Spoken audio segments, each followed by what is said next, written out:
Lesson 17. Let's catch a flick, then grab a bite. Welcome to Lesson 17. Let's catch a flick, then grab a bite. In this lesson, you'll hear Art and Logan, two friends from work, make plans to go out later that evening. Listen to the dialogue and see if you understand all of the idioms that are used. Part A. Idioms in Action. Part 1. Logan, there you are. Hey, Art.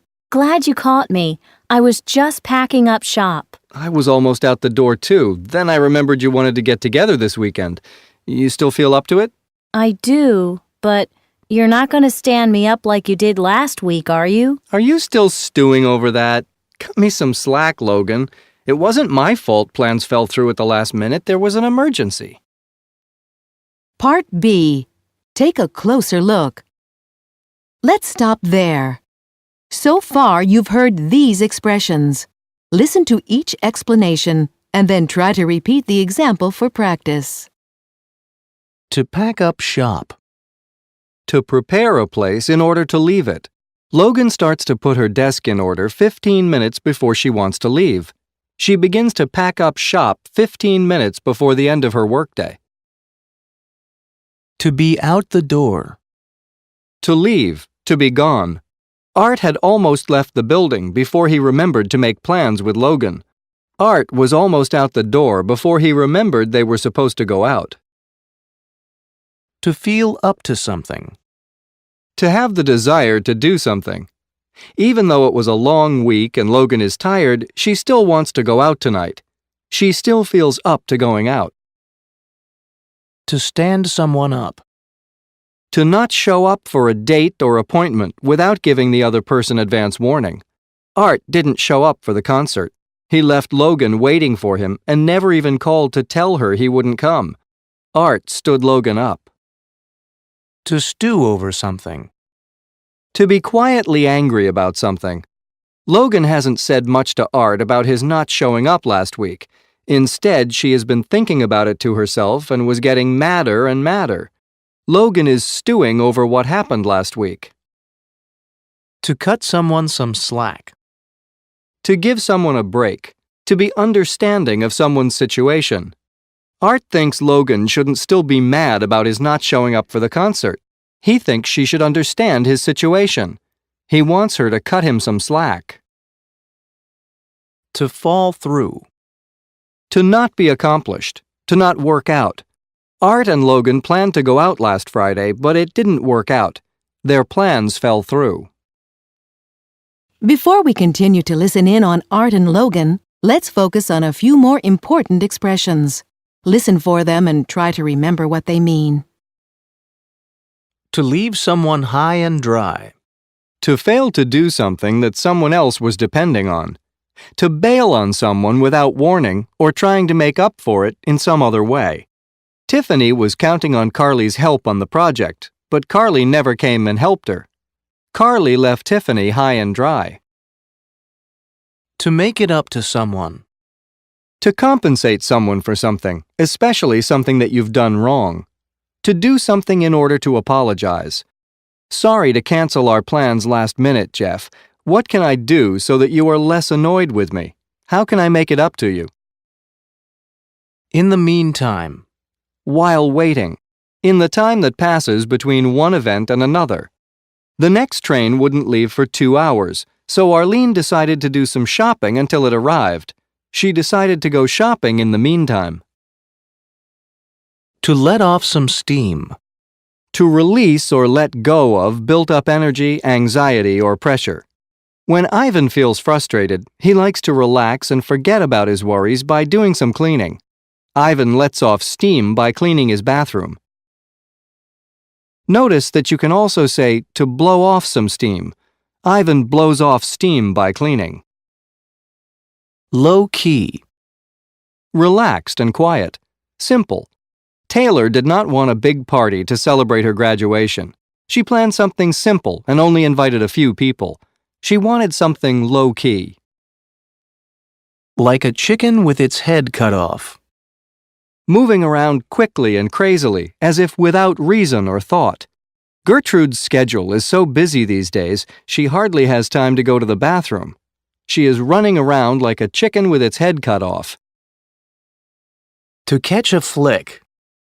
To see a movie. If you're not busy this Friday, maybe we could see a movie. Maybe we could catch a flick. A chick flick. A romantic or emotional movie as opposed to an action movie or thriller, suggesting chauvinistically that these movies appeal mostly to women. George complains that his girlfriend only wants to see chick flicks. To zone out. To stop thinking or become unaware of one's environment. Bartholomew talks so slowly that people have trouble paying attention to what he says. Often they just stop listening. They just zone out. A play-by-play. A moment-to-moment description of events, either as they happen or after the fact. Susan told her friends about the big fight she'd had with her boyfriend. She gave them the play-by-play. To let someone off easy. To allow someone to get away with unacceptable behavior with only a light punishment. When the police officer pulled Mrs. Durback over for speeding, she started to cry. The officer felt bad and so decided to let her go with only a warning. He let her off easy. A similar expression is to let someone off the hook. This means to not hold someone responsible for something or to not punish him or her for a mistake or misdeed. Jack forgot to get a copy of the report to his boss, but since he was new at the job, she let him off the hook. To grab a bite. To eat a snack or light meal, usually outside of the house. We leave at 11 a.m. and have to be there by 2 p.m. Will there be time to quickly stop and get something to eat? Will there be time to grab a bite? To be so hungry you could eat a horse. To be very hungry, used humorously. Alita was so hungry she thought she could eat a huge amount of food. She was so hungry she could eat a horse. To even the score. To settle things, to make things even, to arrive at a fair resolution between two people. Since Greg bought dinner last time, John said that he should buy this time to even the score. To be on someone. To be someone's responsibility, especially financially. Let's go to dinner. Don't worry if you have no cash. Dinner's on me. Part C. Idioms in Action. Part 2. Okay, now that we've focused on a few more expressions, let's continue listening in as Logan and Art discuss their weekend plans. You left me high and dry 10 minutes before the concert started. Logan, I told you I had to pick up my niece from soccer practice. Her mom's car broke down. I said I was sorry. What else can I do? So, you'd like to make it up to me? Uh-oh. I'll think about it and let you know. But in the meantime, I definitely need to let off some steam after this week. What a headache. Same here. Any ideas? I don't know. Something low-key. I've been running around like a chicken with its head cut off all week. How about catching a flick? Okay, but we never see eye to eye on movies. What have you got in mind? No chick flicks, I hope. Don't be such a sexist pig. You know, there is that new romantic comedy with... Oh, I knew it. Hey, you owe me. Fine, then. Guess I'll just zone out for 2 hours. No zoning out. I'm going to ask for a play-by-play when the movie's over. You don't let a person off easy, do you? Nope. All right. So how about grabbing a bite to eat before the movie? I'm starving. Great. I'm so hungry I could eat a horse right now. So, we'll meet in about an hour and a half? Perfect. And that about evens the score. What do you mean? Dinner's on you. Part D. Now it's your turn. Are you ready to practice? First, now listen to the following situations and try to restate the expressions from this lesson in other words. If you don't want to go dancing tonight, how about something more low-key? How about an activity that Is quieter and requires less energy. instead of grounding Ryan for 4 weeks, his mom made him wash the cars. She let him off easy. She Gave him a lighter punishment. I'll get the check. Dinner's on me. Don't worry, I'll Pay for dinner. Faye knows Brandon hates to miss a soccer game, so she'll call him at work and give him a play-by-play.